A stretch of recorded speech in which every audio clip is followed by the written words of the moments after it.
오늘 저는 제 인생에서 일어난 세 가지 이야기를 하려고 합니다. 이것은 고 스티브 잡스가 2005년 스탠포드 대학 졸업식에서 한 연설문의 시작입니다. 단순하지만 강력한 시작이죠. 사실 어떤 책이든 첫 문장이 중요합니다. 오늘 우리가 읽은 마태복음의 첫 문장도 범상치가 않습니다. 아브라함과 다윗의 자손 예수 그리스도의 계보라. 여기에는 세 인물이 등장하고요. 이 한 문장에는 마태가 전하고 싶은 모든 메시지가 압축되어 있습니다.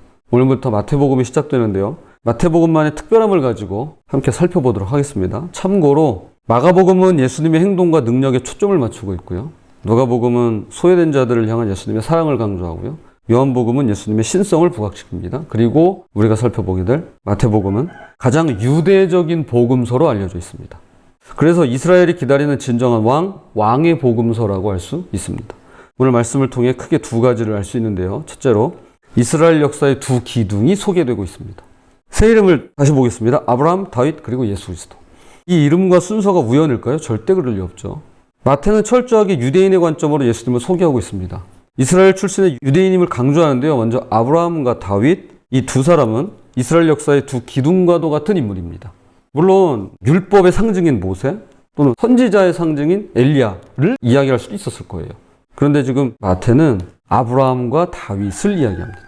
아브라함은 하나님의 백성인 이스라엘 민족의 최고 조상이자 시조입니다. 하나님께서 아브라함을 선택하셨을 때 놀라운 약속을 주셨죠. 창세기 12장 2절입니다. 내가 너로 큰 민족을 이루고 네게 복을 주어 내 이름을 창대하게 하리니 너는 복이 될지라. 그의 후손을 큰 민족으로 만들고 가나안 땅을 유산으로 주겠다는 약속이었습니다. 그런데 이 약속이 주어진 때란 아브라함 나이 75세 그리고 아내 사라는 불임이었습니다. 인간적으로는 불가능한 상황에서 주어진 약속이었죠. 그 다음 다윗은 이스라엘 왕국을 대표하는 왕입니다. 그는 이스라엘이 가장 그리워하는 왕이자 메시아 대망의 핵심 인물입니다. 하나님께서도 다윗에게도 특별한 약속을 주셨습니다. 사무엘하 7장 16절 내 집과 내 나라가 내 앞에서 영원히 보존되고 내 왕위가 영원히 견고하리라 하셨다 하라. 그의 왕조를 영원히 지속시키겠다는 약속이었습니다. 그런데 현실은 어땠나요? 예수님이 태어날 당시 유대인들은 무려 500년간 식민지 백성으로 살고 있었습니다. 바벨론, 페르시아, 헬라, 로마 제국이 차례로 그들을 제비했습니다. 그 어디 이뿐인가요? 주변에 시리아, 이집트 얼마나 공격을 했는지 모릅니다. 게다가 소국이긴 하지만 블레셋, 아말렉 이런 작고 큰 전쟁들이 끊이지 않았습니다. 우리는 36년간의 일제강점기도 그렇게 원통한데 500년간 식민지로 살아야 했던 유대인들의 심정은 어땠을까요? 게다가 이런 약속을 받은 상태에서 말이죠. 그래서 유대 민족에게는 간절한 소망이 있었습니다. 바로 아브라함과 다윗에게 주어진 이 약속을 통해 장차 이스라엘을 구원할 위대한 왕이자 구원자 그리고 메시아가 오시리라는 약속이 이루어지리라고 굳게 믿고 있었던 것이었습니다. 바로 여기에 세 번째 이름이 등장하죠. 예수 그리스도. 예수라는 이름은 여호와는 구원시다라는 뜻이고 그리스도는 기름 부음 받은 자, 그래서 메시아를 의미합니다. 그러므로 마태는 첫 문장부터 유대인들에게 다음과 같이 선언하고 있는 것입니다. 아브라함과 다윗의 후손이신 예수는 말 그대로 하나님께서 약속하신 메시아 그리스도시다 라고 말이죠. 정통성을 이야기하고 있는 것입니다. 두 번째로 이야기하는 바는 하나님의 치밀하신 계획입니다. 마태복음의 또 다른 독특성은 구약성경과의 연결고리를 매우 강조한다는 점에 있습니다. 마태복음에는 이것은 선지자로 하신 말씀을 이루려 하심이라는 표현이 무려 10번 이상 등장합니다. 학자들은 이것을 성취공식이라고 부르는데요. 말씀이 이루어졌다라는 뜻입니다.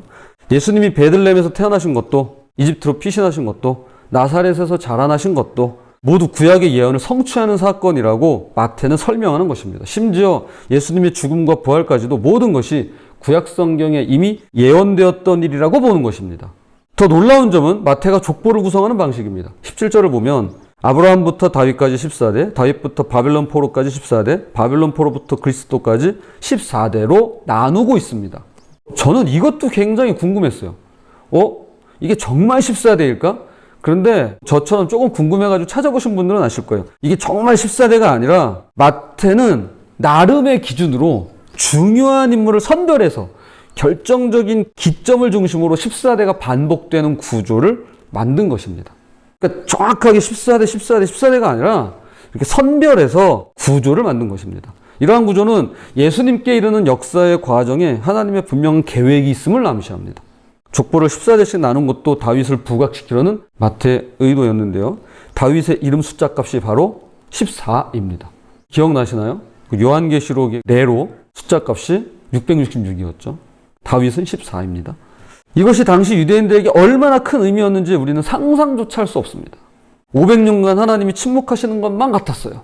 그런데 알고 보니 모든 것이 하나님의 치밀하신 계획 안에 진행되고 있더라는 것이었습니다. 그런데 마태복음의 예수님은 단순히 예언을 성취하는 메시아에 그치지 않으셨는데요. 놀랍게도 선생님으로서의 모습이 매우 강하게 부각됩니다. 마태복음에는 다른 복음서와 달리 5개 큰 설교 덩어리가 있습니다. 산상설교, 제자파송설교, 천국비유설교, 교회생활설교, 종말설교가 그것들입니다. 각각의 설교 끝에는 이런 문구가 동일하게 반복돼요. 예수께서 이 말씀을 마치시니. 이것은 저자 마태가 의도적으로 배치한 구조임을 말해줍니다. 그래서 이 5개 설교를 모세오경과 연관지어서 말하는 학자들도 있습니다. 유대인을 위한 복음서이기에 충분히 납득할 수 있는 부분이죠. 더 흥미로운 것은 예수님이 가르치는 방식 자체가 혁명적이었다는 점인데요. 당시 율법학자들은 전통과 선배들의 해석에 의존해서 가르쳤습니다. 그런데 예수님은 전혀 달랐습니다. 지금까지 여러분은 이렇게 들었습니다. 그러나 나는 여러분에게 이렇게 말합니다. 라고 하시면서 그분 자신의 권위로 말씀하십니다. 저 같은 경우도 보통 이제 오늘 말씀 같은 경우도 제가 준비를 했지만 제가 참고도서들을 다 표기를 해놓잖아요. 거기서 이렇게 보고 저도 거기서 인용한 것들, 참조한 것들이죠. 근데 예수님은 그 당시에 구약성경인 그 토라 또 선지서 이렇게 그런 것도 인용하시지만 본인의 권위로 말씀하시죠. 그래서 사람들이 어떻게 반응했나요? 마태복음 7장 28절 29절 예수께서 이 말씀을 마치심에 무리들이 그의 가르침에 놀라니 이는 그 가르치시는 것이 권위 있는 자와 같고 그들의 서기관들과 같지 아니하멜러라. 사람들이 진짜 권위를 느낍니다. 새로운 차원의 가르침이었던 것이죠. 하지만 단순한 지식 전달이 아닌 철저히 실천을 요구하는 가르침이었습니다. 같은 장 마태복음 7장인데요. 그 위에 이렇게 되어 있습니다. 이거 뭐 너무 잘하는 말씀이죠. 나더러 주여 주여 하는 자마다 다 천국에 들어갈 것이 아니요 다만 하늘에 계신 내 아버지의 뜻대로 행하는 자라야 들어가리라. 자, 이제 말씀이 결론을 맺겠습니다. 오늘부터 마태복음으로 새로 고침을 시작하면서 이스라엘 역사의 두 기둥 아브라함과 다윗에게 주신 이 모든 약속이 예수님을 통해 성취되었음을 우리가 보았습니다. 500년간 기대해온 유대인들의 소망이 현실이 되었다는 점, 그리고 예수님께서 지금도 우리와 함께 하시며 현실이 되었다는 점을 말해주고 있습니다. 마태복음의 처음과 마지막 말씀이 바로 이 점을 증명합니다.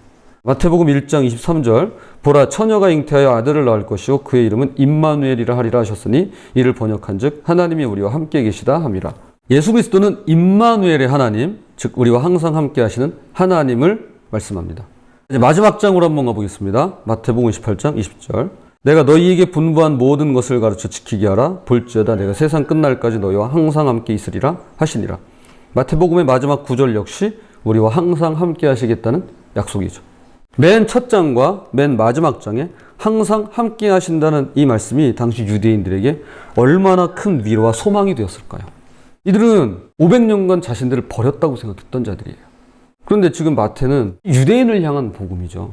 자, 왕이 오셨어. 이분은 왕이야. 그런데 온 우주 만물을 지으시고 다스리는 왕 중의 왕께서 이 땅에 오셔서 우리와 함께 하셔. 그리고 이걸로 끝나지 않고 앞으로도 영원히 계속해서 함께 하실 거예요. 라고 약속의 말씀을 주고 있는 것입니다. 말씀을 준비할 때마다 느끼는 거지만 저야말로 새롭게 알아가고 기도가 절로 나오게 되는 부분들이 있습니다.